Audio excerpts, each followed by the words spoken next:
Good morning. It is Tuesday, May the 17th. I'm Shane Seeley, and this is the CBC Morning Report. On this World Hypertension Day, we are getting worrying reports about the number of Barbadians being diagnosed with the condition for the very first time. While there are no recent official statistics, anecdotal reports are painting a grim picture of a pandemic within a pandemic. So let's get an update from Dr. Kenneth Connell. He is the Deputy Dean for the Faculty of Medical Sciences at the University of the West Indies Cave Hill campus. He's also consultant internist at the Queen Elizabeth Hospital. He joins us live here on the Morning Report. Good to have you on, Dr. Connell, on this World Hypertension Day. Good morning, Shane, and great to be on at 6 a.m. on a Tuesday morning. I'm glad to get you up, Dr. Connell. I'm glad. Happy World Hypertension Day, but it's really not a happy day. Today we do recognize the number one killer globally, even pre-pandemic and certainly post-pandemic in our world. Hypertension, as you already know, claims more lives than COVID-19. In fact, it claims 7.5 million lives per year as compared to COVID-19 that thus far, for the 2 years, just over 2 years of the pandemic, has sadly claimed about 6.4 million. So it's a huge problem. And just to center things back here in a small island developing country like Barbados, 90% of our heart attacks entering the doors of the Queen Elizabeth Hospital have hypertension. And also the number one revolving door diagnosis that we call at the hospital, where people go in and out, is heart failure, and that is largely driven by hypertension. All these rates are on the increase, so you're absolutely correct in saying a pandemic in a pandemic. There is an answer to this, though. Not only exercise, better diet, more responsibility by Barbadians, but we've seen a fall off in the number of people seeking medical attention for this condition, and that is why I believe, and as some doctors are saying, more of them are now being diagnosed at this time. How can we avoid this situation? How can we stem the tide of hypertension here in Barbados? So it's no surprising that we've had a fall off in numbers. I mean, when COVID-19 first struck us, it was declared as especially dangerous for people living with hypertension or high blood pressure and cardiovascular diseases. And so patients did not attend clinics. And more so, health systems were totally disrupted. One of the first clinics to be postponed and canceled at the Queen Elizabeth Hospital was in fact the hypertension clinic. The rehabilitation clinic at the Heart and Stroke Foundation of Barbados was also canceled. And so this is not surprising. Now, if you have high blood pressure, of course, the next thing you're thinking is, well, how does this all relate to me? The one thing that we can do at a personal level is to check our blood pressure. Remember that only a third of people, between a third and 50% of people who have high blood pressure actually know they have it. Many of us walking around with you in the studio at CBC may have high blood pressure and just not know it.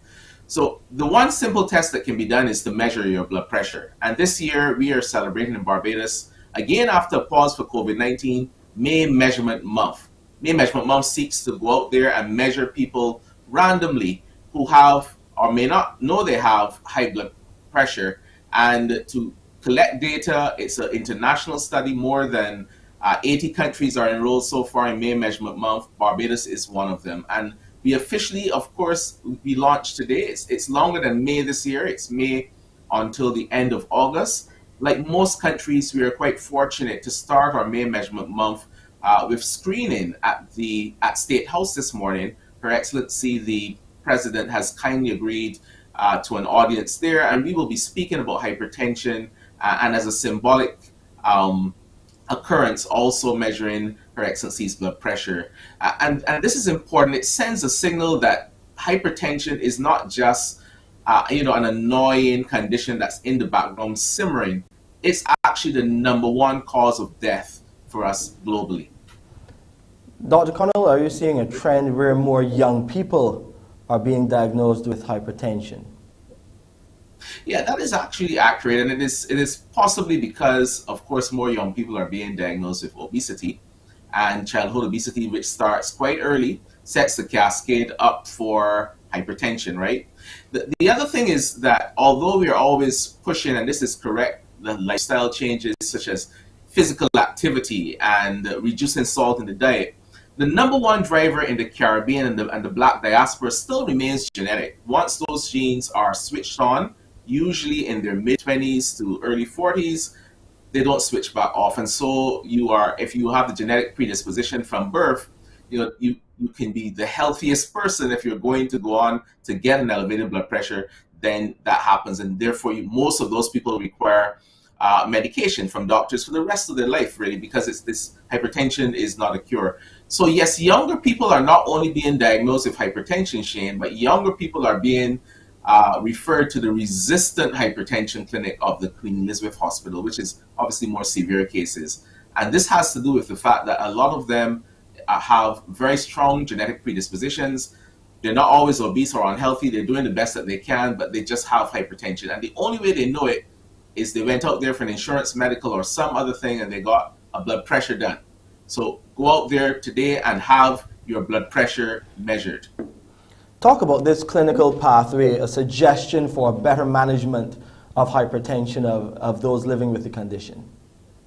Okay, so this is an interesting piece. So the clinical pathway actually is the Pan American Health Organization, WHO clinical pathway. This is really to put things in structure for clinicians. So for healthcare providers that you may see today, tomorrow, whenever you go to your doctor's office, ABC approach. First of all, they want to emphasize that blood pressure is measured correctly. That's the A.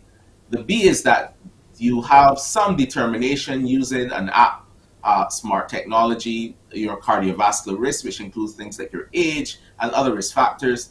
And finally, it includes a treatment algorithm with some suggestions for what drugs are most appropriate for step 1, step 2, step 3 of management, depending on how your blood pressure responds.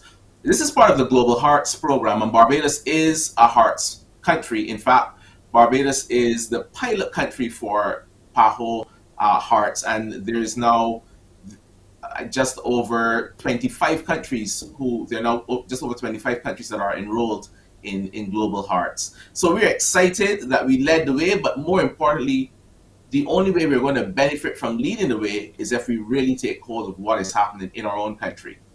Anything else of note happening on this World Hypertension Day that you would want the public to be a part of? Yeah, so several things are happening, too many to mention here, but guess what? Check out the Heart and Stroke Foundation website, and you will see several activities. I know there is something on brass tacks today. The National Nutrition Center has, a campaign, a session, a panel discussion on today. And of course, at 11 a.m. today, the team will be at State House at the invitation of Her Excellency, the President of Barbados, to measure blood pressure. And we look forward to that event and look forward to engaging the public, not just remotely on CBC, but also hopefully also in person at various locations from now until August 31st, the end of the period. Yes, and May is National Measurement Month and High Blood Pressure Education Month as well. So please go and get your checkups. Dr. Connell, is always great talking to you. You always bring us a wealth of information and some really good stats as well. But it's all about Barbadians paying attention to their health, and in this case, hypertension, because it is killing so many of our friends and family. Dr. Connell, you stay safe until the next time we chat. Thank you very much. Take care. We appreciate your time. Dr. Connell, of course, he is a consultant internist at the Queen Elizabeth Hospital, and he is the Deputy Dean for the Faculty of Medical Sciences at the UWI, that's University of the West Indies, Cave Hill campus. We'll take a break here. We got a lot more coming your way. Of course, we have to look at those local COVID-19 numbers, and we have some other regional and international news for you.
Let's look at what is happening with COVID-19 here in Barbados. The number of COVID-19 cases identified on Sunday by the Best Dos Santos Public Health Lab, that number stood at 324. It comprised 148 males and 176 females from the 1,080 tests conducted.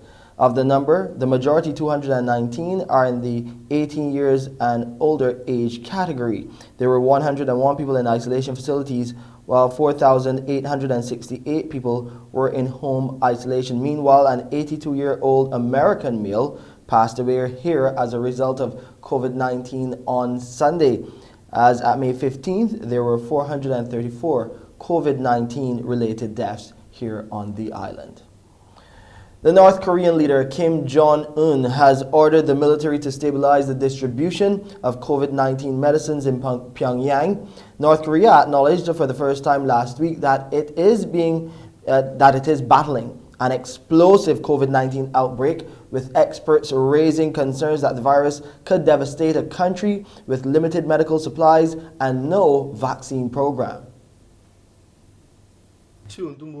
Not much appears to keep this child down.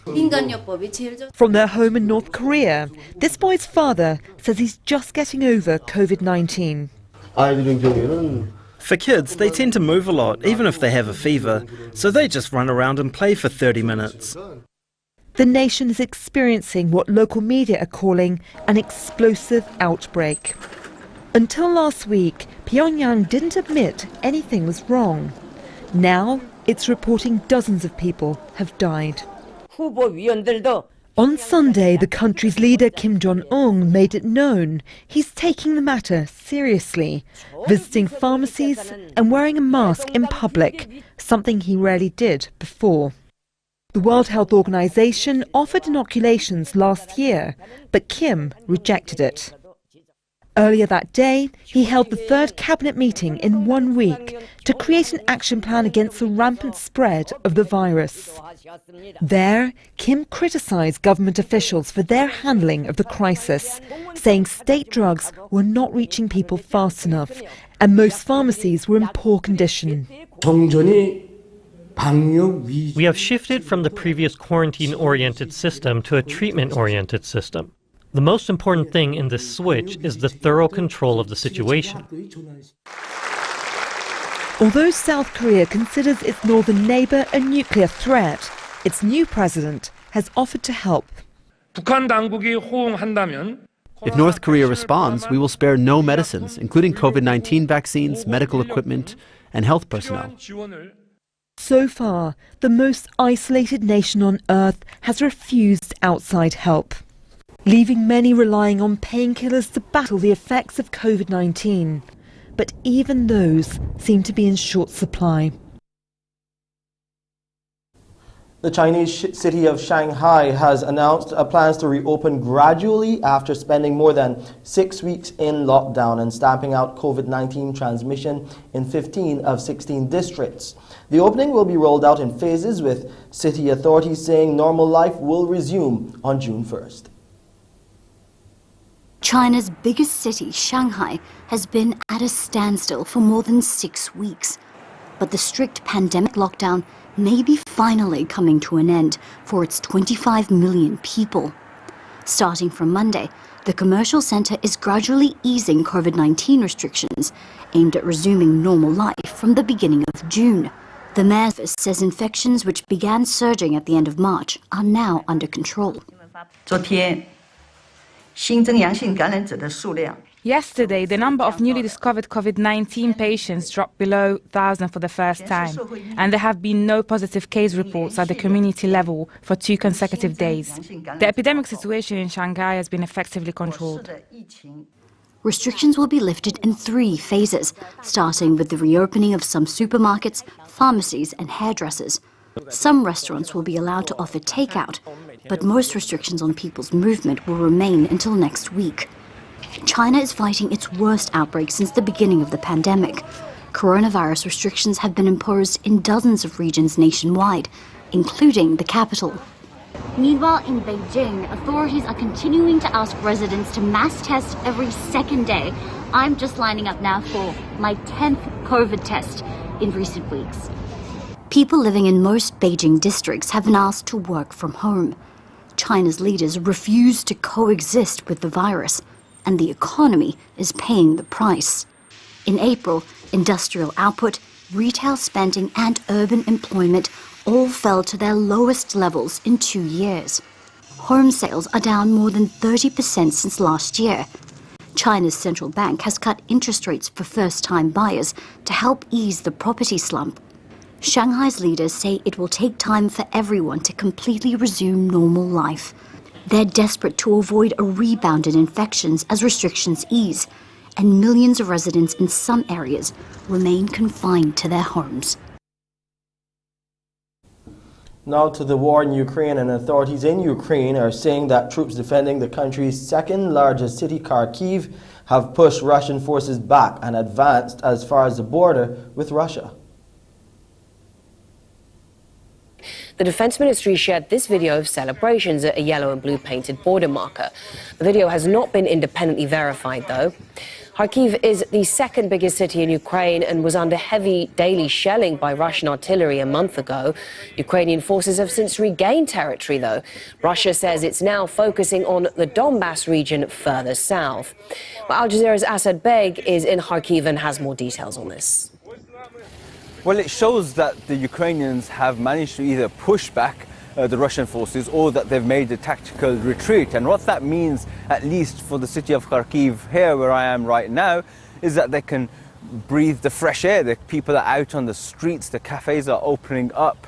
I'm not far from the regional building that was bombed. I'm in this park where I can see children playing, which was not something that you could see a month ago. NATO Secretary General has stated that he feels that Ukraine can win this war, that the Russians' plans have been thwarted, and that Russia is not achieving its strategic objectives. But Russia has stated that they want to take the east of the country and the south, effectively landlocking Ukraine. But the Ukrainians are putting up a defense in the east of the country. They don't want that to happen. But as I have stated, here in Kharkiv at least, the battle seems to have been won and people are returning to the city and there is some semblance of normalcy.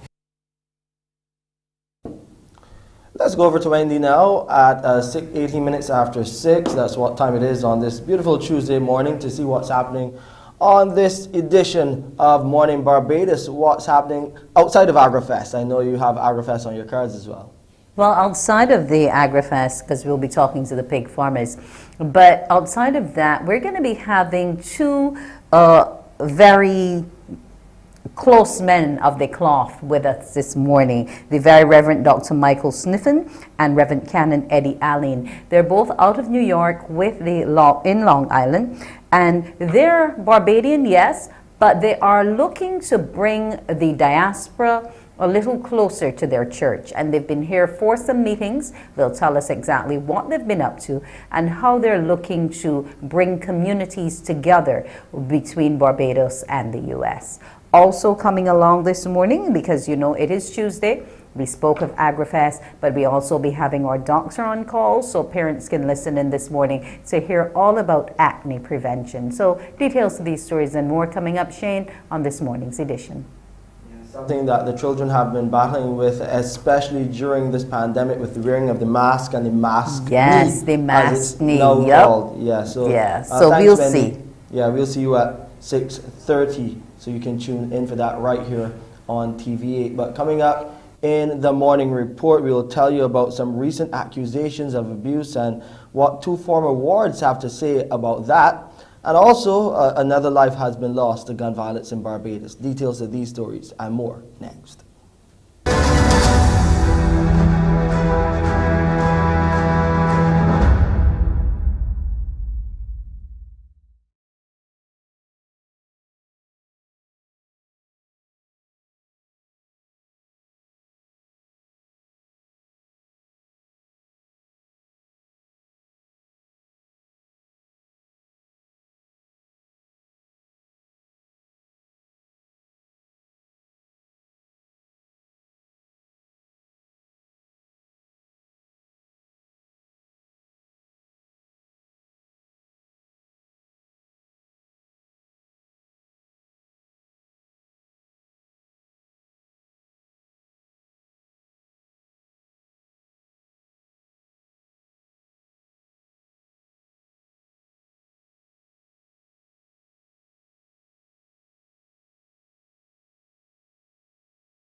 Another life has been lost to gun violence here in Barbados. 36-year-old Shervin Lynch of Syndicate Road, Bank Hall, St. Michael, the victim of a shooting incident which occurred on Sunday night, passed away at the Queen Elizabeth Hospital yesterday afternoon. According to reports, at around 9:15, Lynch was shot at Bush Hall Yard Gap. That happened on Sunday. At the time, police from the District 8 police station said he was taken to the hospital by ambulance, where he later passed away.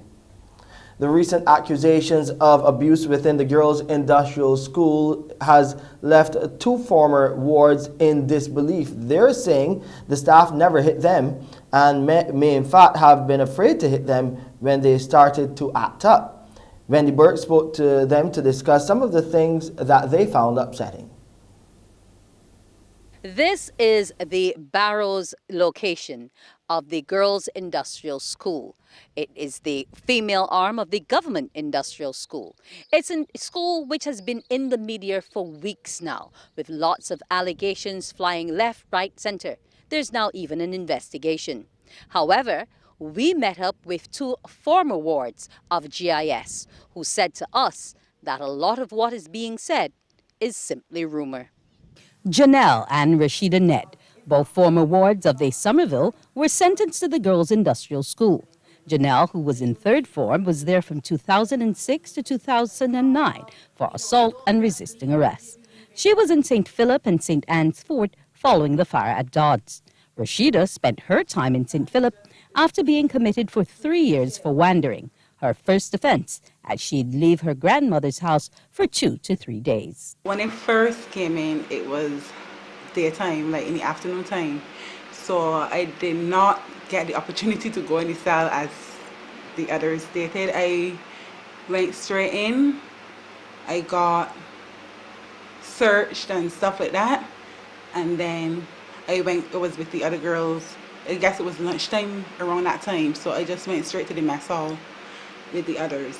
And I just blend right in, I should say, because in my mind, I was saying I only had 3 weeks. So I could just play out and get home and stuff like that. But it didn't end that way.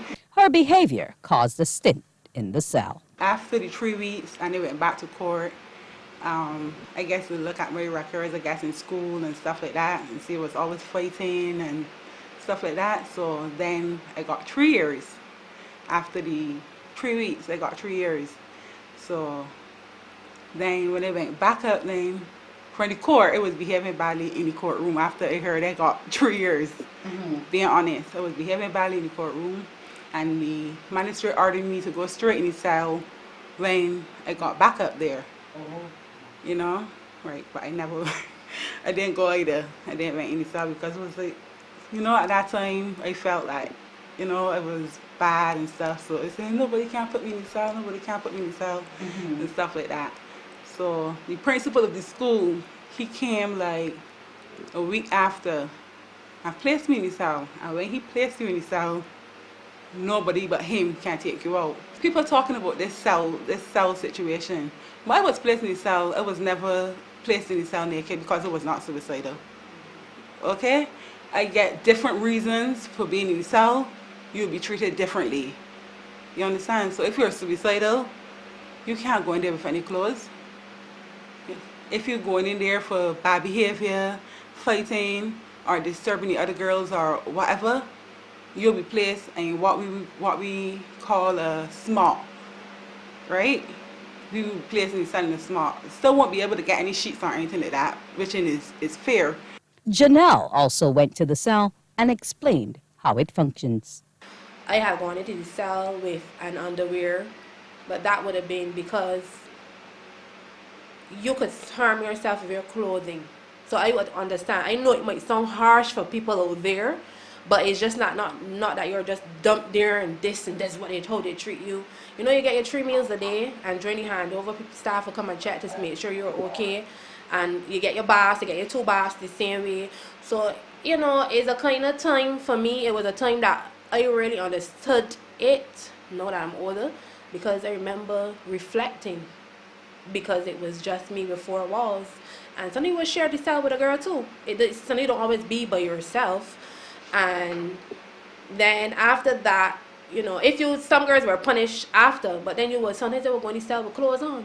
Because then we already know your profile. Well, would know your profile and say, okay, this person is not going to, you know, she doesn't have a history of self-harm. The story.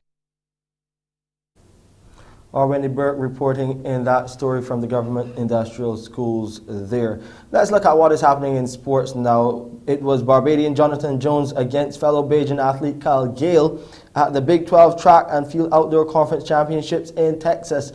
Representing the University of Texas, Jones won the men's 400-meter event and in the process set that new national record to continue his dream season. Running in lane 6 as we get a look at the race this morning, alongside Gale of Kansas State, Jones clocked an impressive 44.43 seconds to smash the old time he set back in 2019 of 44.63.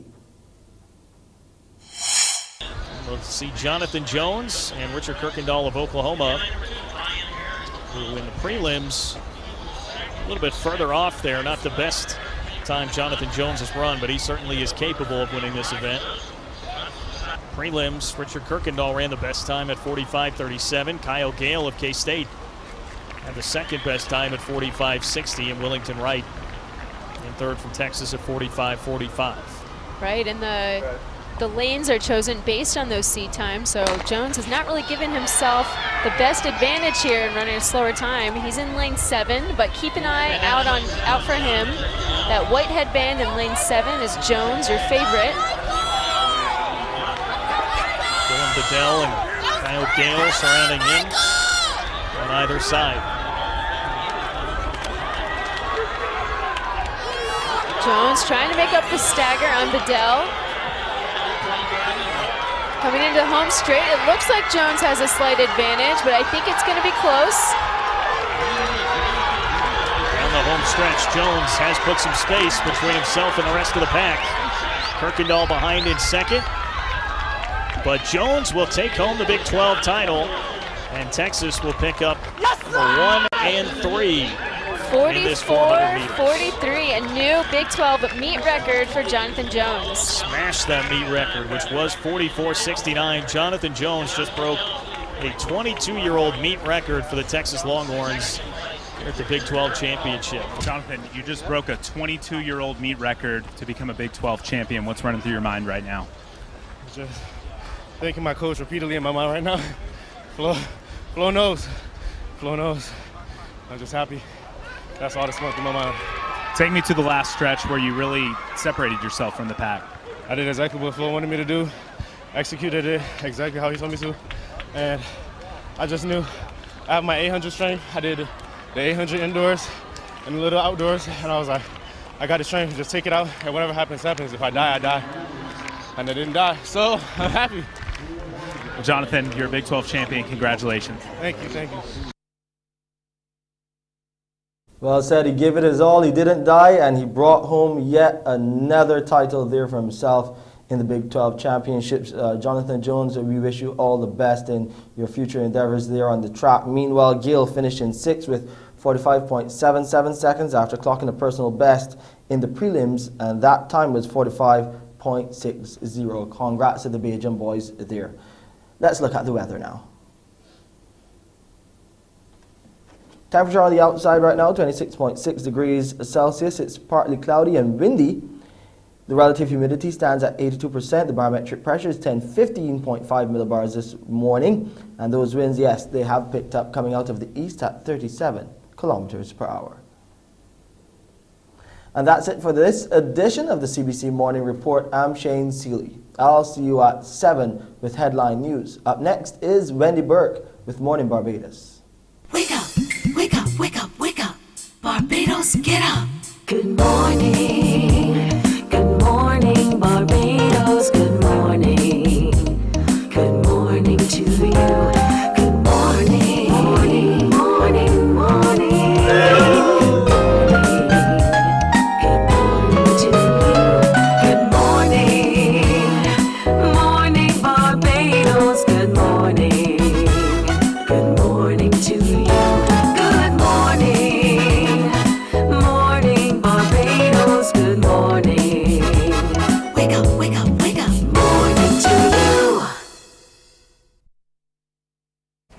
And good morning to you. I'm sure you're all arisen bright and early here to see us on Morning Barbados this morning. Now, today is World Hypertension Day, so I'm going to wish you a tranquil Tuesday. Yes, let nothing disturb your equilibrium today, and if it does, just do a woosa and move it all away. Now, this morning we are going to be speaking with the Very Reverend Dr. Michael Sniffen. He's the Dean of the Cathedral of Incarnation in Garden City, New York. Now, he has been here in Barbados for some discussions on island because he is looking to bring those in the diaspora a little closer to Barbados through the word. Good morning to you. Good morning, Wendy. Good to be with you. Yes, it's good to be with you. How are you enjoying your time in Barbados so far? It's been a wonderful visit. I've been here a little over a week, spending the beginning of my time at Codrington College and now over on the West Coast. And it's been wonderful to visit parishes, meet clergy and people, and talk about what we might do together as we build a stronger relationship. Okay, how did you find the seminary? Oh, it's such a peaceful place to be out there on top of the hill, and great to meet seminarians from here, from the Bahamas, from Trinidad, and to spend some time speaking with the principal about the challenges of training clergy for a church serving in difficult contexts across the world. So how difficult is that context? And, you know, because we always assume that because you're a man of the cloth, most things come easily to you, that you all have a power and a nerve of steel which is able to deflect a lot of the injustices, wrongs, suffering which we see happening in the world. So how difficult is it really? Yeah, well, perhaps it seems counterintuitive, but I think rather than clergy having nerves of steel, what we're really called to do and be with people is to be vulnerable, to lead from our spiritual center, to be people who are well trained but are really rooted in matters of the heart, of deep listening. And so often when we're doing our work, when we're spending time with people, whether it be at a hospital bedside or serving alongside people in ministries, on the street, in prisons, in parishes, it's about being fully present and opening ourselves to experience other human beings, creation, and thereby God in all that we do. Okay, now you're responsible overall for Long Island, and you also were a parish priest, professor as well. In terms of the time that you have spent in the profession, how have you seen yourself and others within the clergy having to retool to deal with some of what is facing society presently? Are the teachings done at the seminary sufficient, or have you had to alter your course? Yes, you know, a lot of things, and I think people in various lines of work and industries will also notice this. We're having to train differently. There are different expectations about being able to integrate clinical skills, property management skills, people management skills, as well as our core work as pastors and teachers and those who preside at the mysteries in parish churches and institutions. So, you know, although Long Island is 2,000 miles away from Barbados, we face a lot of the same challenges. Our community is different than it used to be. We're closer together because of technology, and yet the world feels more divided than it has been in several lifetimes. You know, on our island back in New York, we're dealing with entrenched racism, access to housing and healthcare, education, and many of these things, as I talk to people across Barbados, are very similar here. Okay, so what was the main thing that propelled the visit at this point in time for you to try to tighten this relationship which you have? So serving as a parish priest, I was rector for some time of one of Long Island's big parishes in Brooklyn, St. Luke and St. Matthew. And several of our large parishes in Brooklyn are primarily West Indian in heritage. And among that group, many people from Barbados. So For about the last 12 years of my ministry, I've had parishioners inviting me to Barbados, encouraging me to get to know the people here, to get to know the church here, and to strengthen our links across the ocean. So for a number of reasons, I hadn't been able to put this trip together, but now that I'm serving at the Cathedral of the Incarnation, our sub-dean, Canon Eddie Aline, is from Barbados, was a parish priest here for many years, for Brooklyn in many years, and he has really been masterful in pulling all of the pieces of this together. Education, parish ministry, mutual service to the general public. And so this is the first trip, I hope, of many, and the beginning of a much deeper relationship of mutual support so that the church can be strong both here and there. Even in terms of the names, we also have a St. Luke's and a St. Matthew's. So there's a lot of linkages which are very, very, very common. Not just the parishioners, but even in terms of the church names.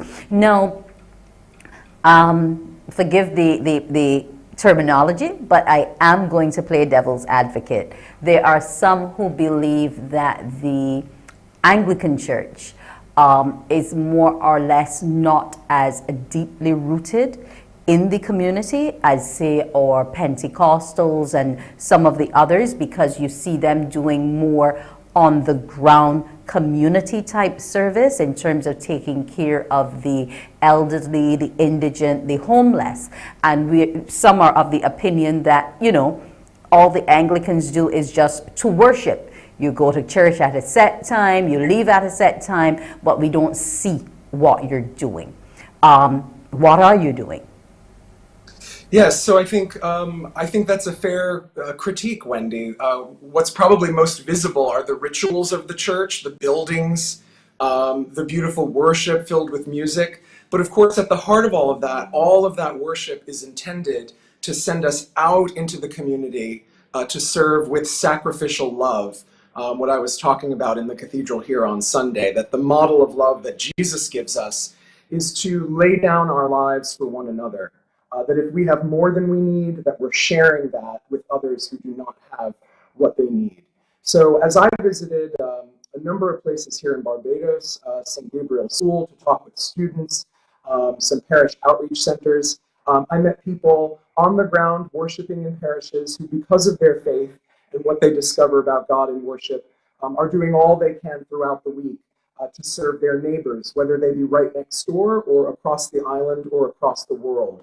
So perhaps that's not the most visible aspect of Anglican ministry here in Barbados, but I have certainly witnessed it in my short visit here, and I know that that means there's even more of it happening across the island. About strengthening the linkages, what are some of the things you're looking to put in place first and foremost? Yes, we're looking to first and foremost build the relationship among the people doing the work in both places. So some mutual exchange of clergy, potentially lay leaders very involved in ministry in their parishes, of students, sending seminarians from Codrington to our School of Theology on Long Island called the Mercer School, and sending our students down here to Barbados to learn what ministry is like in this context. Always a good start, you know, to start with the educational exchanges. Now, you mentioned that you've been to a number of our parish churches and so on, and you also said you preached a sermon on Sunday. How were you received? What was the response like? People have been so warm and generous and kind. And although we're very far apart, you know, the good news is the good news, that we were created to be free. We were created to love one another and to be generous and kind in the face of what often feel like insurmountable challenges and personal suffering, that we're not on our own, that we're in community, that God is before us and behind us, above us and underneath us. So I've been greeted with warm smiles. You know, it is the age of COVID, so not too many hugs. But everyone has just been so welcoming here. I've really felt, although very far from home, very much at home. Okay, what are some of the other spin-off benefits of the relationship for Barbados?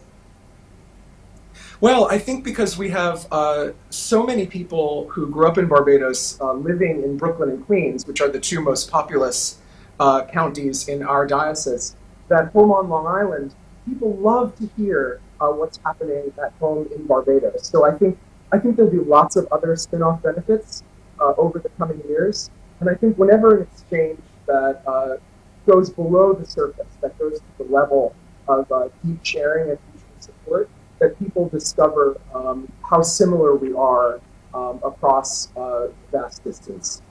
Okay, are you looking to have this relationship solidified, say, through maybe a set charity of sorts, or is it just on the surface going to be a relationship, or there's going to be an MOU? How are we really looking to, create that link?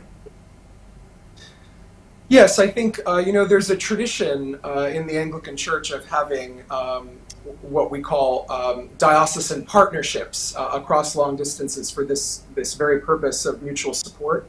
So both of our bishops, Bishop Michael here and Bishop Lawrence in Long Island, I believe will be in conversation. I've met with the bishop and brought him greetings from Long Island while I've been here in Barbados. So my hope would be that over the coming years, we would find ways to formalize the relationship and to create avenues for those who want to participate, those who want to travel, and those who want to make the church aware of needs that perhaps it might not see but needs to know about so that it can serve more fully. Okay, I want to thank you so much for joining me this morning, Very Reverend Dr. Michael Sniffen, who is the Dean of the Cathedral of the Incarnation in Garden City, New York. And here's hoping you enjoy all that Barbados has to offer before you leave, and a safe journey when you return. Thank you so much for having me. A pleasure. That was the Very Reverend Dr. Michael Sniffen. We'll take a break, and when we come back, we'll tell you what another Anglican church is doing business-wise. Morning, morning, morning. Good morning. Good morning to you.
Morning, morning, morning. Good morning. Good morning to you. And we're back. We're going to be discussing the St. Mary's Church Business Festival. Yes, the church is having a festival, and it's going to be all about business. And to tell us about it is its project coordinator of the Stewardship Committee, Angela Phillips. Good morning to you. Hi, good morning, Wendy. How are you? I am well, and you? I am great. I'm happy. I am happy you're happy too, because it's a day not to have any stress. So happiness does take it away. Now, Yes, you all are presenting your inaugural business festival under the theme, Our Gifts or Opportunities. Who came up with the idea?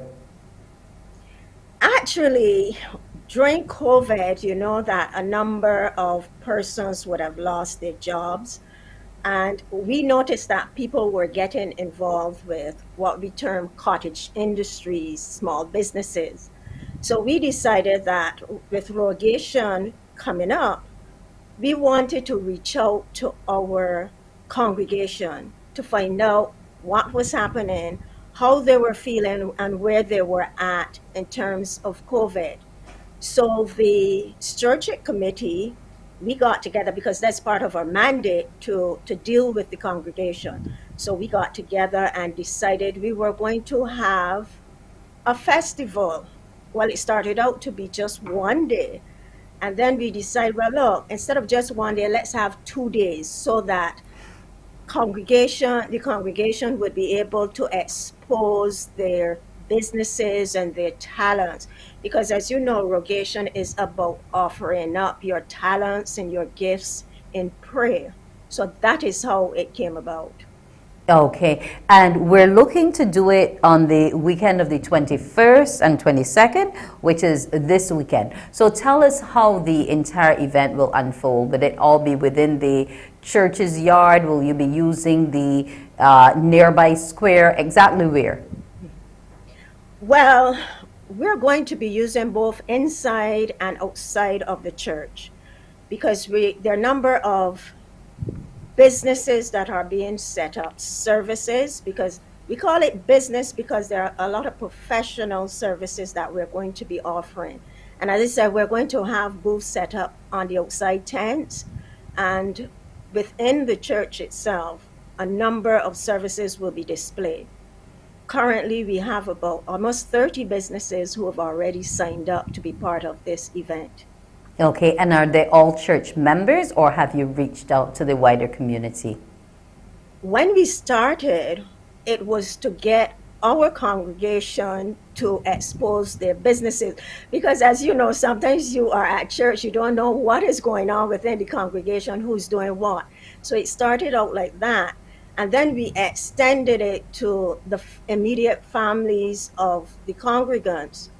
Then it was a case where, hey, look, there were some other associates who we could call upon throughout the years, and we decided to extend it to them also. So it's going to be a mixture of the church members, their families, and then business associates of ours. Okay, so will service be a part of the Rogation activities as well? Oh, yes, because it's a festival.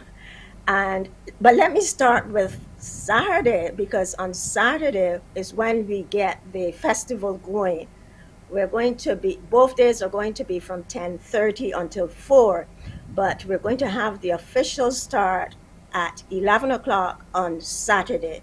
And I want to tell you about some of the businesses who will be displaying on that day, because it's a wide range. We have people who will be selling condiments like pepper sauces and seasonings.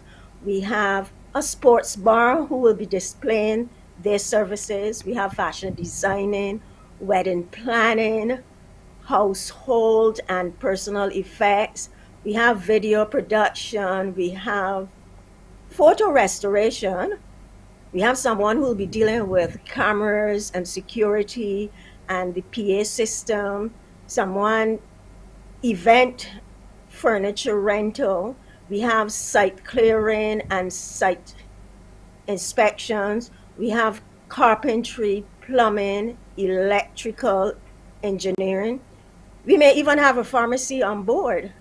We have hardware and groceries, fruits, vegetables, jewelry making, floral designs and accessories. We have property management and real estate. We have a variety shop. We're going to display natural hair products.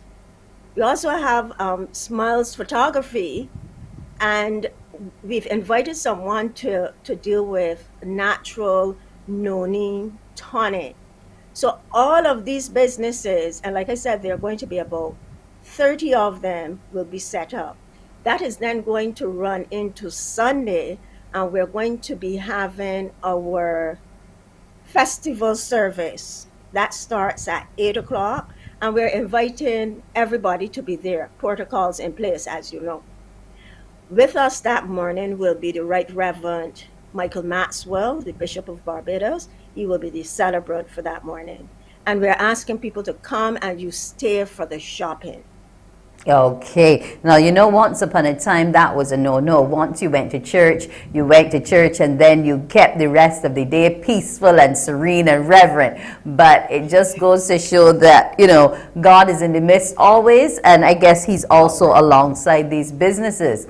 Now, based on all you're telling me, we have all the services there that are needed to build the church, decorate the church, keep the churchyard clean, keep the parishioners dressed and ready for church, healthy and active. So you have everything rolled up all into one, Angela. Now, in terms of the outreach, how have the congregants responded to the idea of this type of initiative?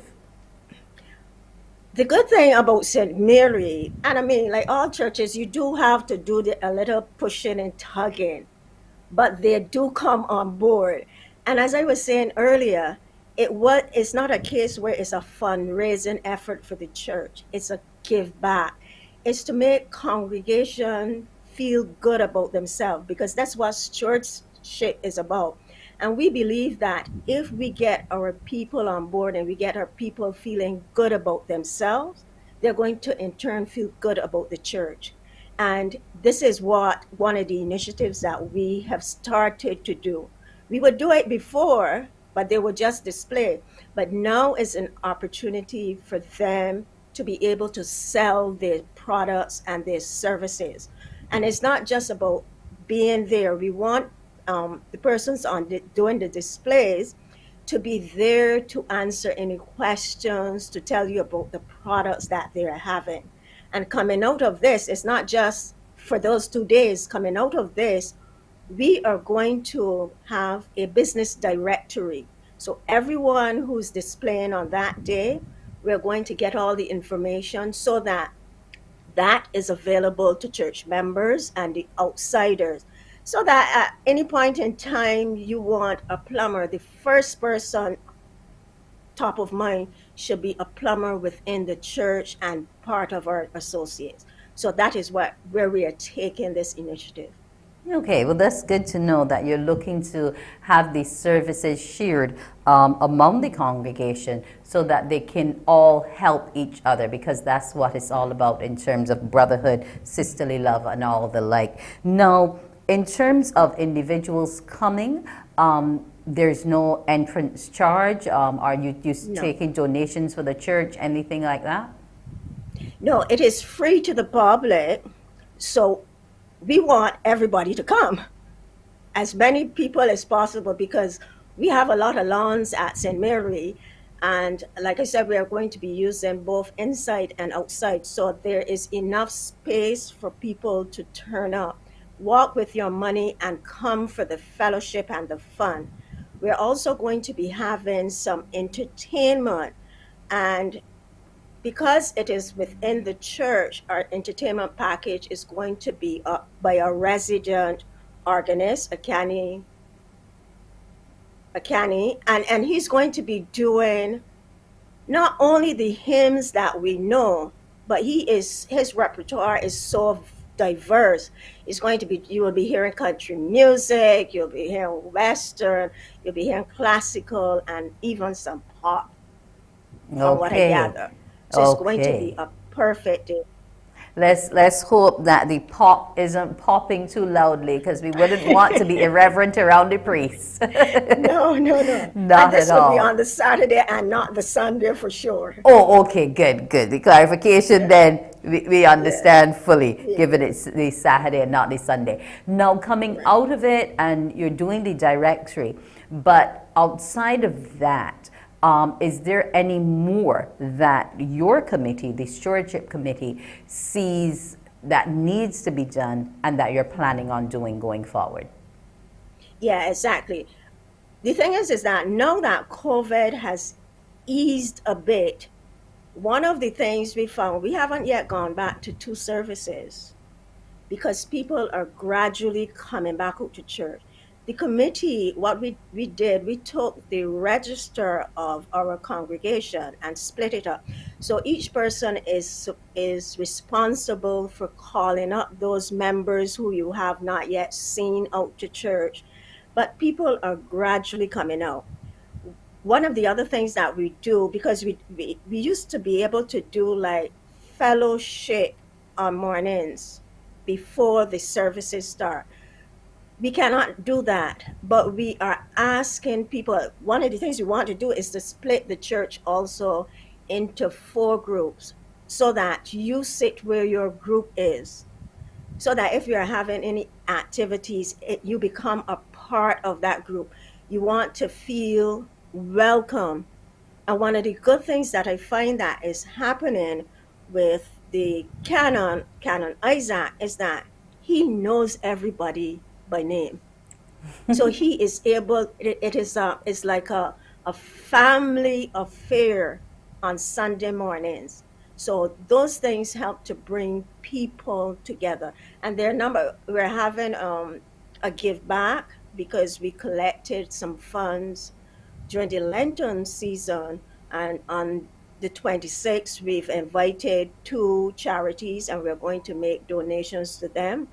And then in June, we're going to be part of the heritage service and activities. So again, our members are going to be a part of that. Okay, well, it's good to know that the church is still within the community, looking not only to serve internally but externally as well. I wish you well in your first business endeavor, the inaugural business festival themed Our Gifts, Our Opportunities. Ms. Phillips, thank you for joining us this morning, and here's hoping you have a successful festival.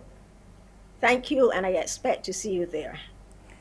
Okay, I'll be sure to turn up on one of the days, even though I'm working at the weekend. You're welcome. Okay. Have a good one. We'll be back after the break.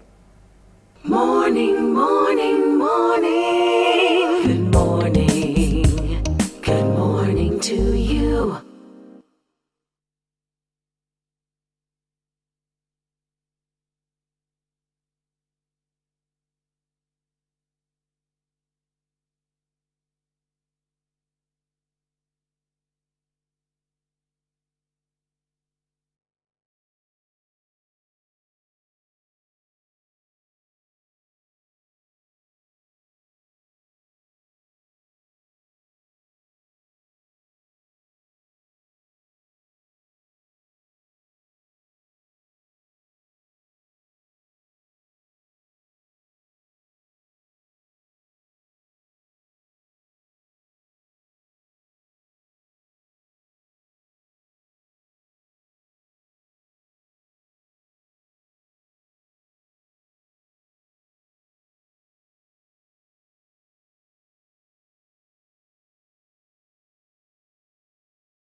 Morning, morning, morning. Good morning. Good morning to you.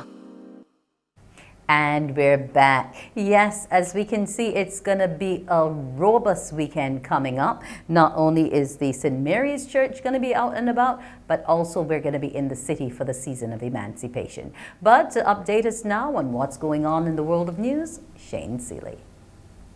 Thank you, Wendy. We start with this story on our headline news. It's a pandemic within a pandemic. That's how the scourge of hypertension on Barbados is being described on this World Hypertension Day. Now, data shared here on the Morning Report is painting a very worrying picture as the chronic illness continues to claim even more lives than COVID-19.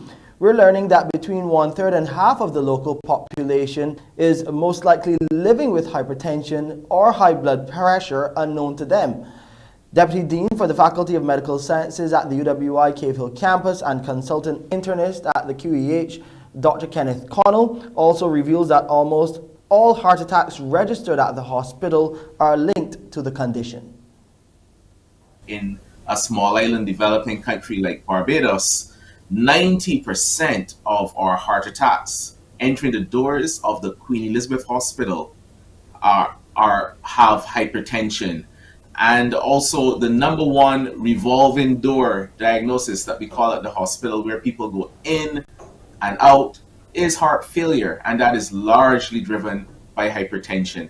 All these rates are on the increase, so you're absolutely correct in saying a pandemic in a pandemic. There's also another very worrying trend. We're also learning more young people are being diagnosed hypertensive here in Barbados. Yes, younger people are not only being diagnosed with hypertension, Shane, but younger people are being referred to the resistant hypertension clinic of the Queen Elizabeth Hospital, which is obviously more severe cases. And this has to do with the fact that a lot of them have very strong genetic predispositions. They're not always obese or unhealthy. They're doing the best that they can, but they just have hypertension. And the only way they know it is they went out there for an insurance, medical, or some other thing, and they got a blood pressure done. So go out there today and have your blood pressure measured.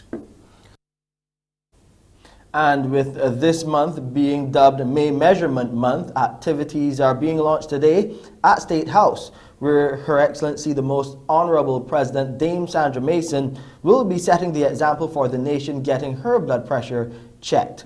All activities are available on the Heart and Stroke Foundation's website, so you can go and find more information there. Another life has been lost to gun violence here in Barbados. The 36-year-old Shervin Lynch of Syndicate Road, Bank Hall, St. Michael, was the victim of a shooting incident which occurred on Sunday night, you may remember, and he passed away at the Queen Elizabeth Hospital yesterday afternoon.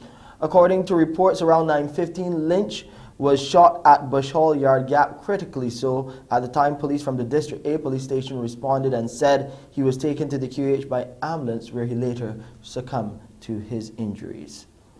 The number of new COVID-19 cases identified on Sunday by the Best dos Santos Public Health Lab stands at 324. It comprises 148 males and 176 females from 1,080 tests conducted. Of that number, the majority, 219, are in the 18 years and older age group. There were 101 people in isolation facilities, while 4,868 were in home isolation. Meanwhile, an 82-year-old male passed away as a result of COVID-19 on Sunday. He is an American male. As at May 15th, there were 434 COVID-19 related deaths here on island. And in sports, a feel-good moment for us here in Barbados. It was Jonathan Jones against his fellow Bajan athlete Kyle Gale at the Big 12 Track and Field Outdoor Conference Championships in Texas. Representing the University of Texas, Jones won the men's 400 meters event and in the process set a new national record to continue his dream season. Let's take a quick look at that race. Let's see Jonathan Jones and Richard Kirkendall of Oklahoma, who in the prelims a little bit further off there. Not the best time Jonathan Jones has run, but he certainly is capable of winning this event. Prelims, Richard Kirkendall ran the best time at 45:37. Kyle Gale of K-State had the second best time at 45:60, and Willington Wright in third from Texas at 45:45. Right, and the lanes are chosen based on those seat times, so Jones has not really given himself the best advantage here in running a slower time. He's in lane 7, but keep an eye out for him. That white headband in lane 7 is Jones, your favorite. Dylan Bedell and Kyle Gale surrounding him on either side. Jones trying to make up the stagger on Bedell. Coming into the home straight, it looks like Jones has a slight advantage, but I think it's going to be close. Down the home stretch, Jones has put some space between himself and the rest of the pack. Kirkendall behind in second, but Jones will take home the Big 12 title, and Texas will pick up number 1 and 3. 44-43, a new Big 12 meet record for Jonathan Jones. Smashed that meet record, which was 44:69. Jonathan Jones just broke a 22-year-old meet record for the Texas Longhorns at the Big 12 championship. Jonathan, you just broke a 22-year-old meet record to become a Big 12 champion. What's running through your mind right now? Just thanking my coach repeatedly in my mind right now. Flo knows. I'm just happy. That's all that's going through my mind. Take me to the last stretch where you really separated yourself from the pack. I did exactly what Flo wanted me to do, executed it exactly how he told me to, and I just knew I have my 800 strength. I did the 800 indoors and a little outdoors, and I was like, I got the strength, just take it out, and whatever happens, happens. If I die, I die. And I didn't die, so I'm happy. Well, Jonathan, you're a Big 12 champion. Congratulations. Thank you. Congrats to Jonathan Jones there. And that's our headline news. I'm Shane Seeley. It's back to you, Wendy. Thank you so much, Shane. Keep that Barbados flag flying proud. Morning. Good morning. Good morning to you.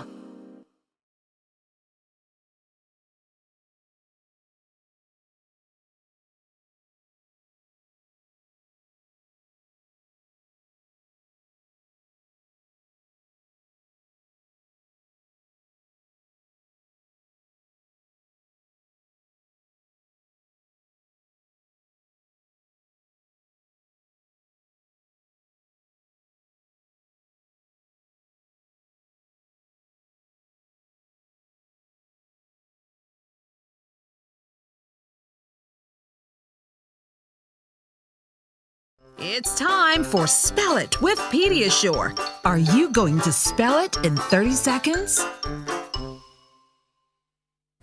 Yes, all you little ones, I hope you're up. I hope you're ready because it's time to spell it with Pediatric. Yes, it's time for you to win. Call me 228-5562, 228-5563 and spell the word for today. Yes, let's win with Pediatric. It's clinically proven to help kids grow, serving up complete and balanced nutrition. Yes, little ones, it does your body good. It's all you need for your muscle and bone development, your brain and eye health, and also to keep that immune system functioning. You know, these are tough times ahead. We have to keep those little bodies strong. Common entrance around the corner, school is going, it can be a drain. So why not take in some Pediatric and build your body up? Call me 228-5562, 228-5563, and let's see if you can spell the word for today and put yourself in winner's row to get some Pediatric in those delightful flavors that it comes in. Yes, little ones, it's time to rise and shine. You should already be up getting that breakfast and getting yourself in gear to get ready and go off to school, whether you're online or actually going into the classroom physically today, because some people are still doing the hybrid. So call me 228-5562, 228-5563, and let's win with Pediatric. Also remember, if you're not a winner today, that doesn't mean that you have to stop mommy or daddy from going to the supermarket and getting it for you. It fits very neatly into those lunch boxes and lunch bags, so there's absolutely no excuse to help strengthen your body this morning. Come on, little ones, call me 228-5562, 228-5563. Good morning to you, Dana. Good morning. Yes, 10-year-old Dana, this is your word this morning. Religious. Religious is the word this morning. Religious? Religious. Listen to your phone and not your television. The word this morning is religious. Religious. R-E-G-L-I-O-U-S.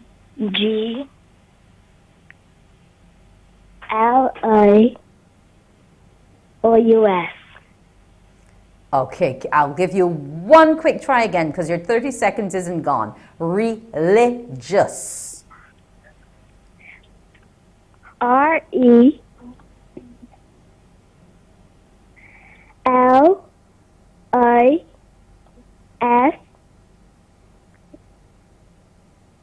No, I'm sorry, Dana. That's 2 tries. Nope, that's not how you spell the word religious. We had lots of churches on this morning. We had the Dean. We had St. Mary's. You know, to be religious is to study the practice of the religion and to practice it. Whatever faith you're in, it means you're faithful to it. Religious is our word this morning. Come on, callers. You little ones get a chance to win this Pediasure. 228-5562, 228-5563. Let's get spelling. Ameria is 6. Oh, it might be a tough one for you, but let's see, little Ameria. Religious is the word.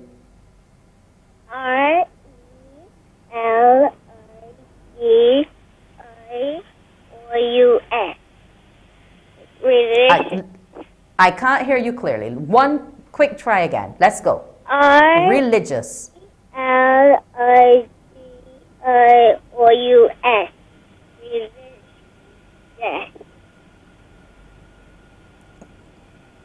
Yes. Okay. Little Ameria, well, she has spelled it correctly this morning, so you stay on the line. No, we're forgetting a letter there. Yes, she did call it. She didn't forget it. Yes, but she did get the word correctly. I guess we were typing a little slower than she's spelling. But at 6 years old, that's great that you know how to spell religious. Stay on the line. Give my producer your name and contact information for your parents so they can collect your Pediasure. Remember, mummies and daddies, aunties and uncles, go out and get your Pediasure. That was Spell It, brought to you in association with Pediasure. Morning, morning, morning. Good morning. Good morning to you.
Morning, morning. Good morning.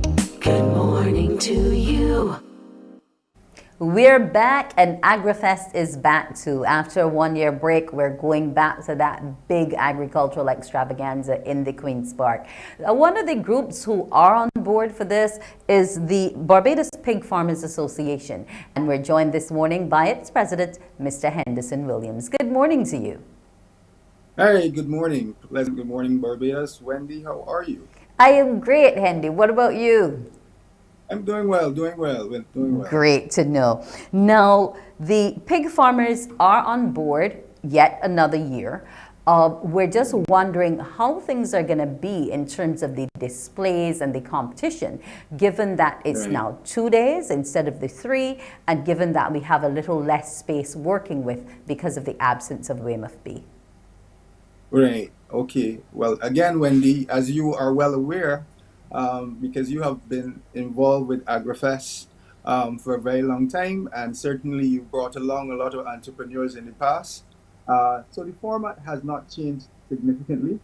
The irony of it is that because we now have the work that has been done with the now Constitution River, we have a little bit more space, and there were also some spots that we technically would not have utilized prior, behind the pavilion and so on. So we stretch it out a little bit, and it is making it for more space because we have some additions again this year to the exhibit. So it's going to be a very exciting time. It is the largest family-based event on the calendar, and we're looking forward to having Agra Fest back this year. Now, you're also having Guyana come Yes. in as well, and Suriname. And I'm just wondering if your association, just as they will be taking our sheep, whether or not you all in the Pig Farmers Association might also be looking for that type of link in terms of shoring up, your genetics in terms of the pig stock. Yes, absolutely, Wendy. I'm glad you mentioned that because, as you know, my association with AgriFest is a little bit more than just the Pig Farmers Association. And certainly we are working with PMO and both the Brokoponda and the St. Barnabas Accord, which is in Guyana and the Suriname. And at the recent visit to Greenland, we had the opportunity to speak with the chief vet in Guyana, Dr. Waldron, and one of the conversations that we had was to look at their programming in relation to their insemination program, and he has assured me that we'll be putting everything in place to ensure that we do some sampling in terms of that particular set of genetics, and to have that, where we recognize that there's value to Barbados and Barbados producers to have those genetics here in Barbados as well. So we will be heading down to Guyana as well, and it is a collaboration.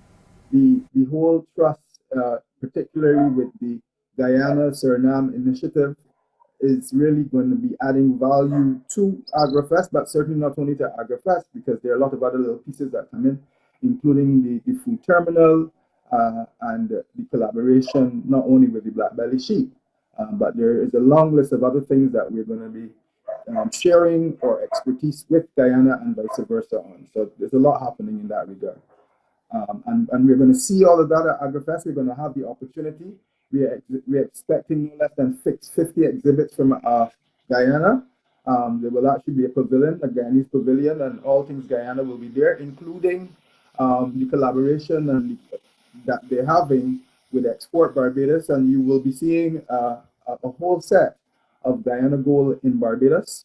There will be a house set up in the park of the National Housing Corporation is going to be busy putting up a house in the Queen's Park, and that will give you a sample of the lumber that is available for those who have been to Guyana.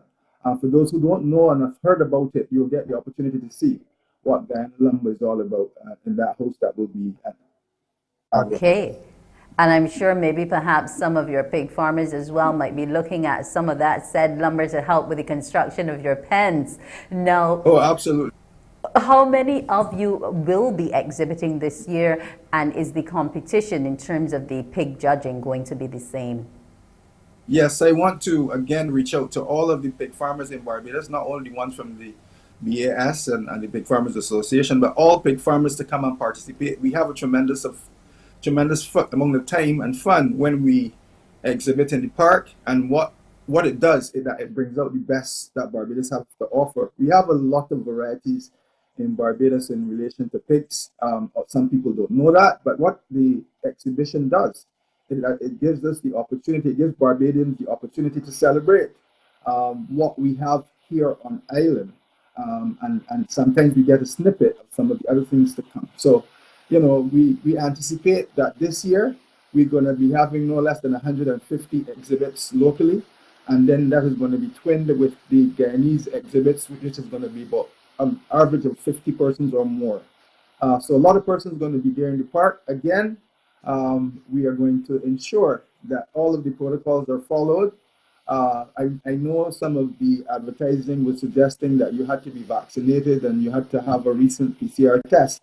That's not the case. The COVID unit, understanding the nature of the event, it's an outdoor event, and they have not put a tremendous amount of restrictions just to follow the protocol. So you will have a sanitizing station, and you will see them all over the park, and you will have a situation where you will be checked in terms of temperatures.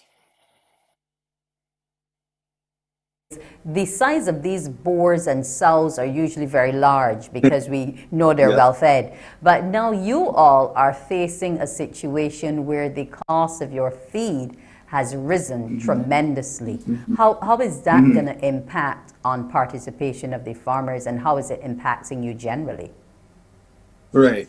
As you know, Wendy, this is not a new topic. We have had certain issues in relation to price increases. This is not new.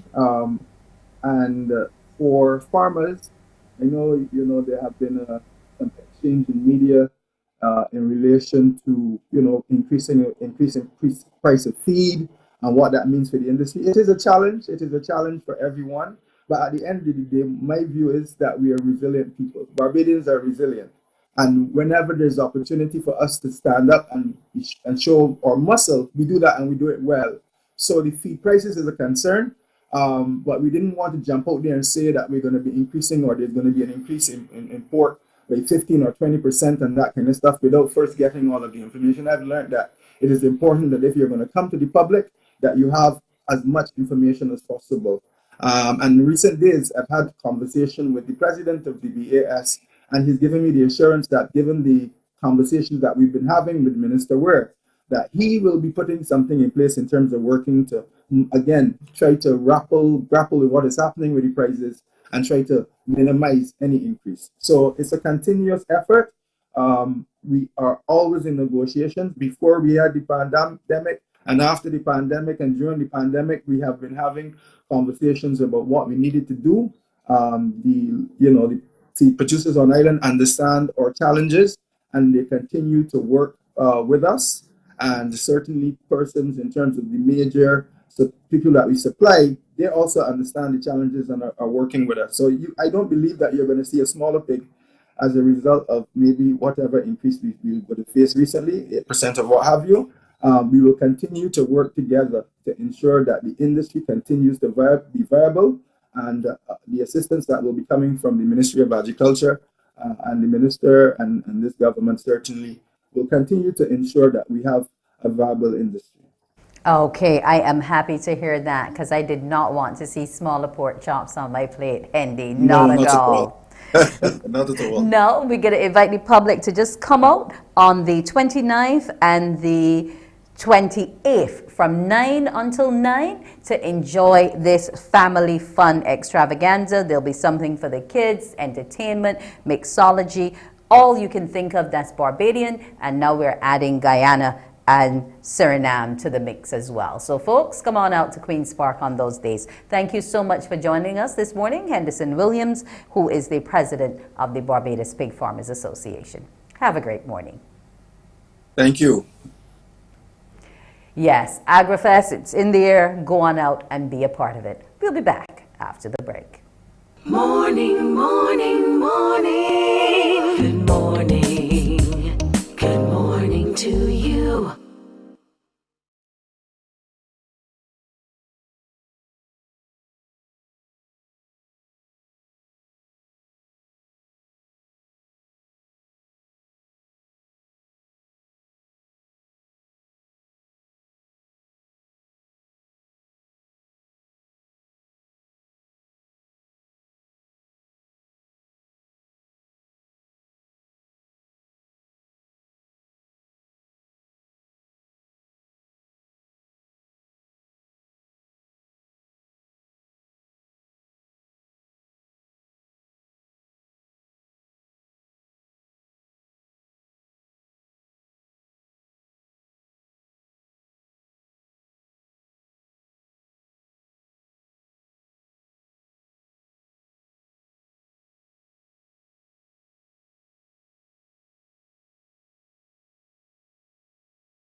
Well, it's time to talk to the doctor on the line. And this morning, we're going to be with Dr. Gillian Birchwood. She's the consultant pediatrician and neonatologist at the Queen Elizabeth Hospital. Good morning, Dr. Birchwood.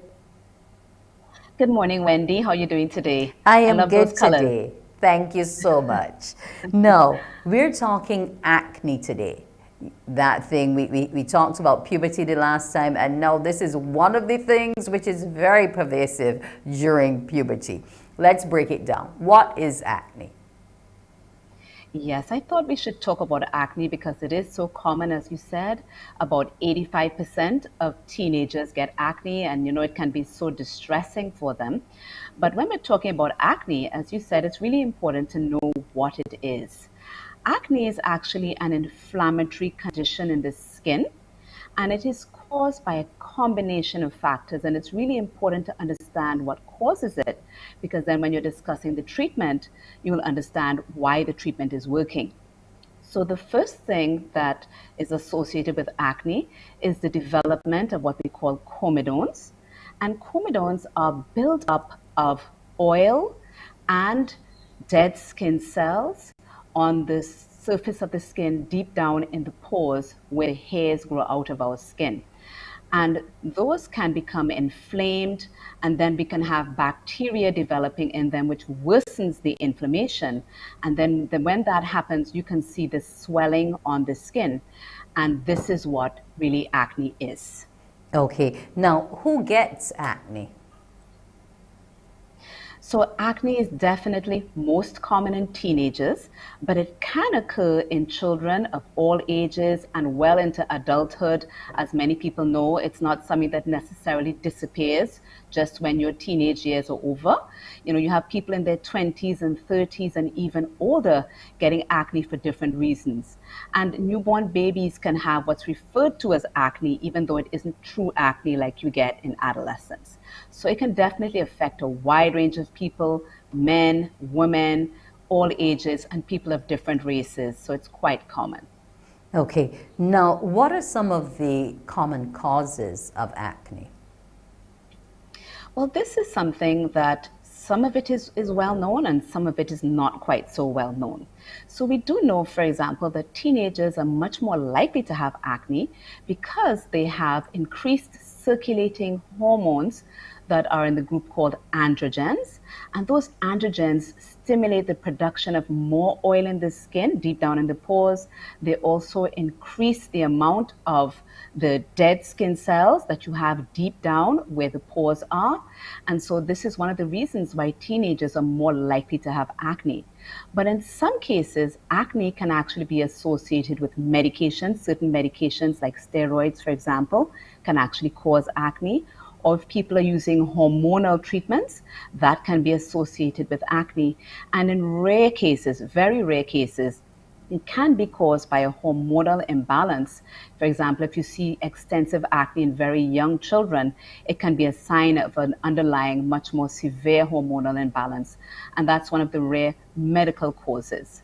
One of the things that's not quite so clear is the influence of diet on acne. And there have been thoughts that foods that are easily converted into sugars, these are high glycemic index foods, perhaps are associated with acne. And in addition to that, it is also possible that dairy products might be associated with acne, but that link is not entirely conclusive. Okay, now you mentioned steroids in medication. There are a number of asthmatics in the island, and a lot of them do use steroidal inhalers. So would I see a prevalence of acne more so in this grouping? Fortunately not. So people who use oral steroids for a prolonged period of time, those would be in the group that would be at risk for developing acne.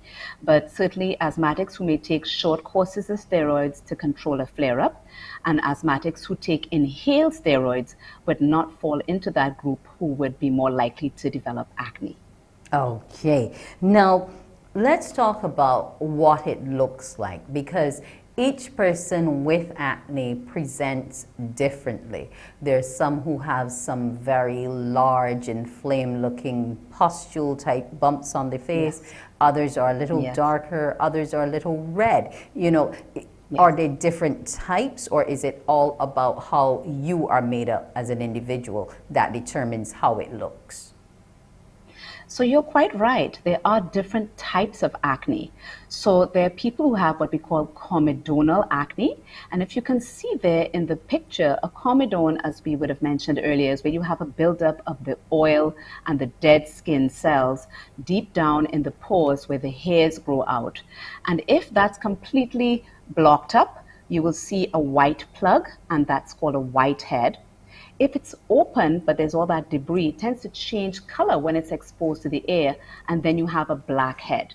And when the bacteria come in and cause inflammation, you have what we call comedonal acne. But acne may also be inflammatory, so it's not necessarily going to be associated with comedones in the same way. When you have a lot of inflammation build up, it's no longer can be contained down in the pores, and then all of that inflammatory material, all of that pus will pour out onto the surface of the skin, and then you can have very large lesions like cysts and nodules that you can see in people who have really severe acne. And so it really can vary, as you said, from one person to the next, what the acne looks like. Okay, what about treatment for it? Because especially our teens are very self-conscious already, and now to be faced with all these little spots upon your face, you know, treatments. Yes. You know, sometimes I wonder how I survived the teenage years, because you have so many things to worry about when you're a teenager. You worry a lot about your appearance. And so one of the things that's really important for parents is not to dismiss the concerns of a teenager who has acne. It can really affect their self-esteem tremendously. So the first thing is to take the treatment seriously. The second thing is to manage expectations with acne. Acne is something that you don't just take some medications and then it disappears. It is a chronic condition. When you are an adolescent, eventually it will improve, but you have to manage acne. You can't really cure it when you're an adolescent, because all the factors that lead to acne are there. So the first thing that you need to have is a good skincare regime, and that would involve using gentle cleansers. People tend to be very harsh and to use abrasive cleansers which strip the skin of all the moisture, and actually what that does is it causes the skin to counteract that effect by overproducing more oil, and then you end up with worse acne. So gentle cleansers are really important, not the harsh and abrasive cleansers. You shouldn't be washing your face many times a day. Washing your face with a gentle cleanser twice a day, especially cleansers that contain ingredients that help to reduce the amount of dead skin that builds up in the pores, like one containing salicylic acid, for example, can be really helpful. And then making sure that, depending on the severity of the acne, you may use some of the medications that we would have seen in the picture before. One of the common ones is benzoyl peroxide, which is available in so many over-the-counter medications. And what that does is it helps to break down the comedones that lead to the acne. It also helps to kill the bacteria that causes acne.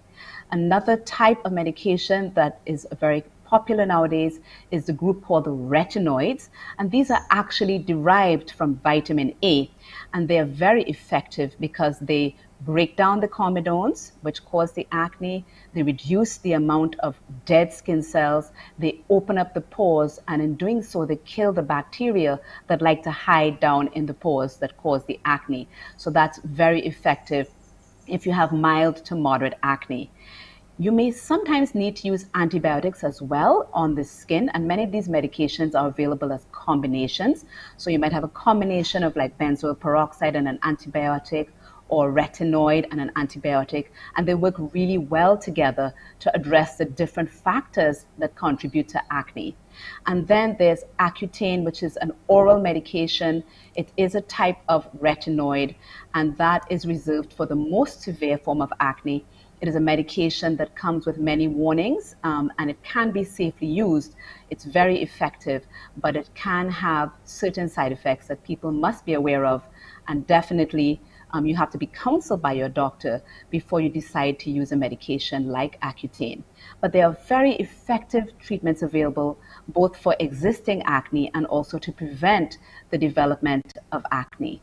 But the last part of treatment is making sure that self-esteem is not affected, because that it can be a major lasting factor. Now, you mentioned that before we wrap up, that you have to cleanse.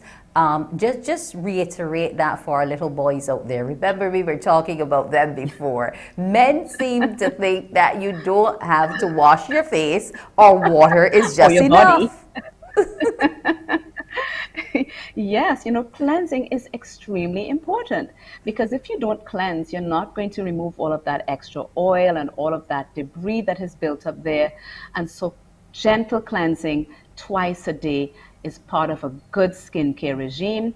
It's important to moisturize and to protect your face from the sun, especially if you're taking certain acne treatments. So girls and boys, you should be cleansing your skin with a gentle cleanser twice a day. Thank you so much for reiterating it for them, Dr. Birchwood. It was a pleasure to have you, as usual. See, some of them, again, I'm hearing, I only need water. No, you need a little more than water. You need a cleanser. Yes, they're plants. They're plants. So just water them. I'm not sure how they'll grow, but probably grimy, but if that's what they want, go right ahead. Well, Dr. Birchwood, it was a pleasure having you this morning. Here's hoping that those who are listening heed the message and take care of their skin. Remember, it's the largest organ of the body, so we have to keep it nice and clean. Have a great morning. Thank you. You too, Wendy. Okay. That was Dr. Birchwood there with us. When we come back, we'll be talking to the trust loans to see what they're up to this week. Always lots going on. We'll be back.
Morning, morning, morning. Good morning.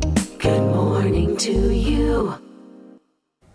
And we're back. It's time to talk Barbados Trust Loans. What are they up to this week? Well, we'll find out from the founder and CEO of Delicious Wines, Alicia Frank, as well as Mr. Kirk Doughton, who's the Business Development Manager with Barbados Trust Fund Limited. Good morning to you both. Good morning, Wendy. Yes, good morning. Now, we're talking about Alicia and her wines, fruits and flowers. The fruits I'm accustomed to, the flowers not so much. So tell me about it, Alicia. What are some of your wines made of? Well, some are made of fruits, some are made of flowers, and some are a combination of the two. So we have like hibiscus by itself, which is a known flower around Barbados that is good for many different things. like high blood pressure, cancer, even diabetes. And then we have the combination of sorrel and hibiscus. Everybody knows sorrel is a really interesting thing, especially around Christmas time. So I combine the two, and it has its own taste. Okay, interesting. Never had hibiscus wine. I've had hibiscus tea, and it's good for women generally in terms of Yes, it is. rebuilding blood and that type of thing. But to have it as a wine, that's a little different. Now, where can I find you, Leisha? How long have you been into winemaking? Well, I started about 3 years ago. It was just a hobby at the beginning, but now it has turned into a full-fledged business. We are located in Vauxhall Hope in St. George at the moment. Okay. Now, Kirk, how did you get Leisha into your cluster and get her on the road to business instead of hobbying? Yeah. Morning, Wendy, and morning, Alicia. Alicia is one of our members of the Wine and Spirit cluster. And last year, we would have taken the initiative to build up this cluster through our Advanced Client Enhancement Program, which is aimed at improving the management and the technical skill of persons within the various clusters. Now, we would have contracted the services of a wine and spirit consultant, and Miss Monica John of Venables, and she has been very instrumental in terms of the whole development of this particular cluster along with the business development department. Now, as I said, Alicia is a member of the cluster, and what we did is that initially the consultant, she would have sampled the products of the 12 businesses within the cluster, and she would have given valuable feedback. So based upon that initial contact, then we would have embarked on a phased process in terms of developing each individual's business in terms of identifying the strengths and weaknesses and then trying to build the product. Now, part of the process also involved consultation. Also, the consultant she would have brought in did a webinar series for us with established wine manufacturers one from the UK and one from France.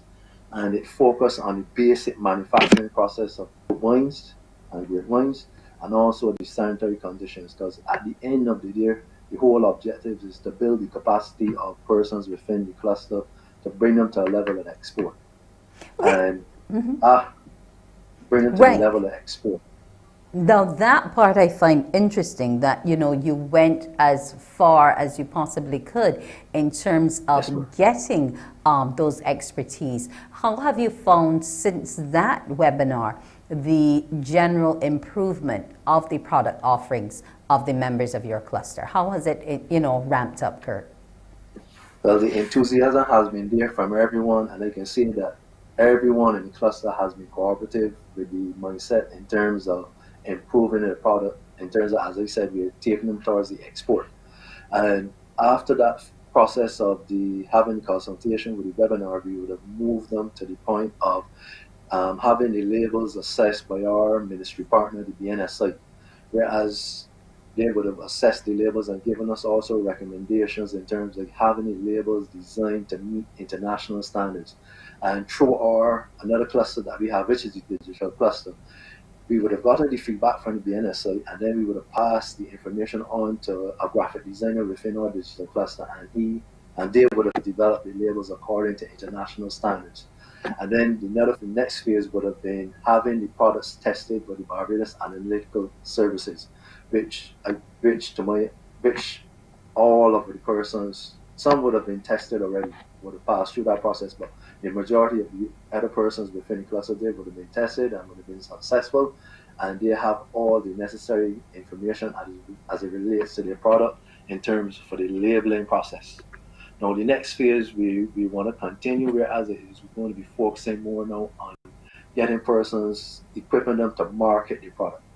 And the whole objective is we want to get into the export market, but we want to start locally in terms of getting into some of the restaurants, some of the villas, some of the guest houses, and what we call the down trade, even getting into some of the shops and bars within the Trust Loan portfolio. So the exercise has been very encouraging, and as I said, most of the persons within the cluster has been cooperative to seeing and really holding to the vision that the Trust Loan wants for at the end of the day in terms of getting more market opportunities for those in the cluster. Now tell me, in terms of these opportunities that Kirk has been affording you, how have you been taking advantage of them, and how did the webinar help to strengthen the product you're bringing to market? In terms of what the BTFL is offering, it has really helped me to get my brand out there. People were able to taste a quality local wine and not only think about when they want wine, they want a barefoot or some white infidel or something like that. They know that they can come local and get quality. In terms of the webinar, the issue for me at the beginning was the filtration of the wines and how I could get it clear. And the feedback that we got from that, it was able to produce that effect that I wanted, that my wine would not look just any or how, but international standards. Okay, and you're where you want to be, or you think there's some more market research you have to get to and some more product development? Well, there's more that I can get in terms of like sealing at the top of the bottle and different shaped bottles that we don't have access to right now. But the BTFL has been searching around and trying to get what we need to bring our product up to 100%. Okay, what for you is the ultimate, Leisha? Where do you want to see Leisha's wines? Where do you want to see them? The ultimate for me is to see Delicia's wine in every store across the world. On every table, family events, weddings, you name it, I want to see Delicia's wines there. What gives yours the edge over the same other names that you would have mentioned before? What do you think your wine offers the palate that the discerning wine drinker should want to have a glass? Well, for me, the edge is, it is never the same. It is always unique, and I'm always bringing something different to the table. Not the same old, but I'm willing to blend anything and make it its own thing. Uniqueness all the way. Okay, and I guess, Kirk, that is good for you all as well, because even though it's a cluster, it shows that everyone within that wine grouping has something different for the wine connoisseur, yes? Yes, yes, yes. And as Lisha said, she's focused on the hibiscus, and they will have some flavors which are common, but within the cluster, there are those unique flavors which we are trying to push within the portfolio, and what we call the indigenous wines. And coming soon, we'll be launching a new product, which a new line, which I can't really divulge too much until we go through the logistics. But these wines will be forming part of that, where we are going to be taking these wines in terms of promoting them, as I said, locally, but more predominantly we want to get into the international market, whereas to give our persons that would have passed through the cluster, those successful persons, the opportunity to gain more market share and to get more revenue. And as Lisha said, there are a number of events that we do to really get them out there in the market, like the farmers market. Being thankful to those at the Holders Farmers Market for allowing us to bring along some of our clients. And part of the initiative also, we want to thank ShopSmart, who initially would have welcomed us on board last year as we did our Wine and Spirit pop-up at their Holders Hill branch. And we have 2 brands of wines from within the cluster, within the ShopSmart chain of stores, and we're looking to really add more to the local market. We have some other retail outlets that are interested, but as I indicated first, we want to get these persons to the point of fully compliable to the standards, and then we're going to do a big launch as it relates to the Wine and Spirit cluster. Wonderful, and we will be there and ready to support all that is locally made. I want to thank you so much, Kirk Doughton, the Business Development Manager at Barbados Trust Loans, as well as Leisha Frank of Delicia's Wines. Good luck to you both. Looking forward to your next pop-up, and I'm wishing you all the best as you go forward. Thank you, Wendy. Have a great day. Thank you so much. When we come back after the break, we'll be hearing what's going to be happening sports-wise. A special camp is coming your way. Morning, morning, morning. Good morning.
Morning, morning. Good morning. Good morning to you.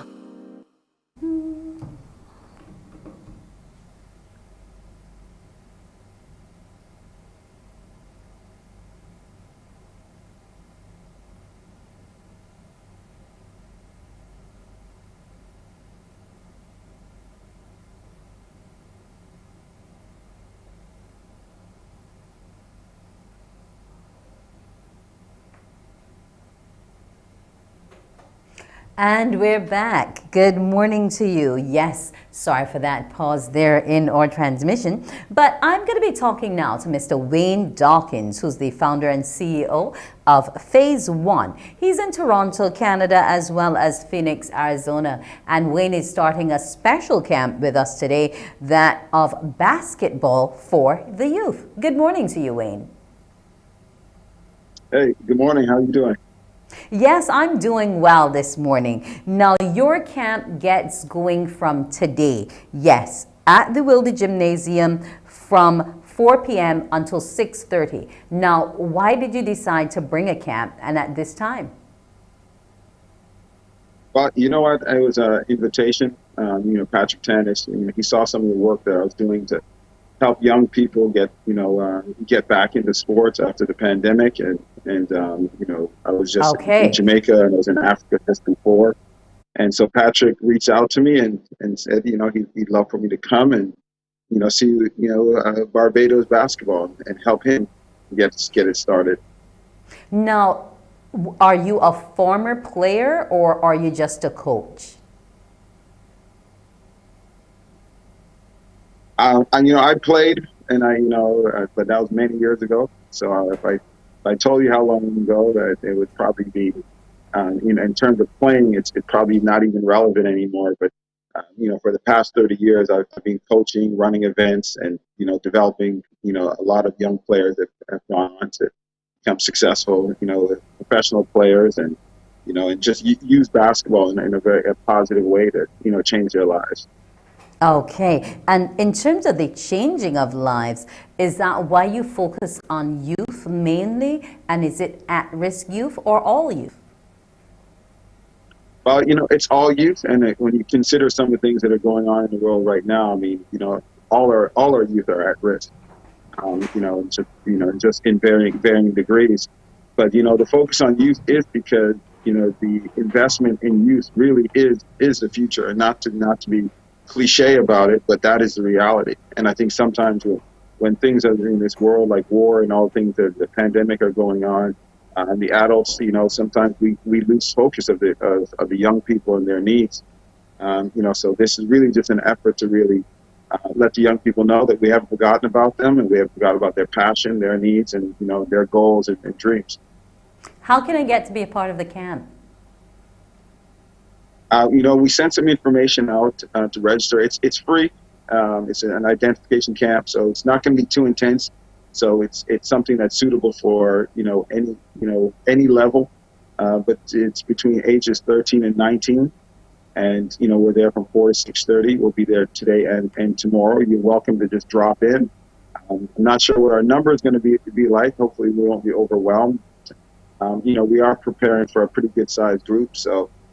Please feel free to either call in advance or just drop in. Okay, and it's yourself along with how many others doing this coaching today?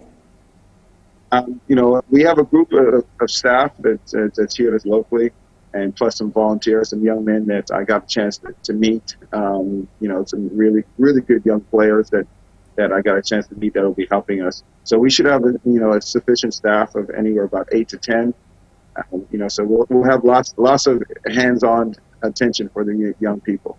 Okay. Can I expect a repeat next year or later in the year? Yeah, this is a precursor to some bigger things. We've been, looking at some of the things that are missing in the Caribbean. Professional basketball is something that we really want to, bring to Barbados, and not just, outside professionals, but professional opportunities for young men here. And so there's that, as well as, you know, inter-island competition, as well as just helping to get, you know, youth sports tourism going, you know, to really help raise the level of basketball here. Okay, well, we're happy that you've decided to volunteer your time as well as your expertise in the area to help our young people. Here's hoping that a lot come out to the camp both today and tomorrow, yes, and that you have a fun one. Yes, you know, really looking forward. I'm really excited to be here. Beautiful island, absolutely beautiful. I'm looking forward to, you know, learning a lot more of the history and the culture as well too while I'm here. Thank you very much. You're most welcome. Have a great one. Yes, you too.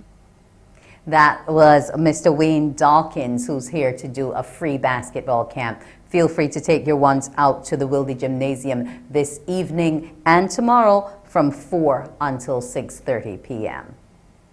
Well, it's Tranquil Tuesday, so remember, it's World Hypertension Day. Let nothing cause your pressure to spike. Have a great morning. I'm Wendy Burt. Wake up.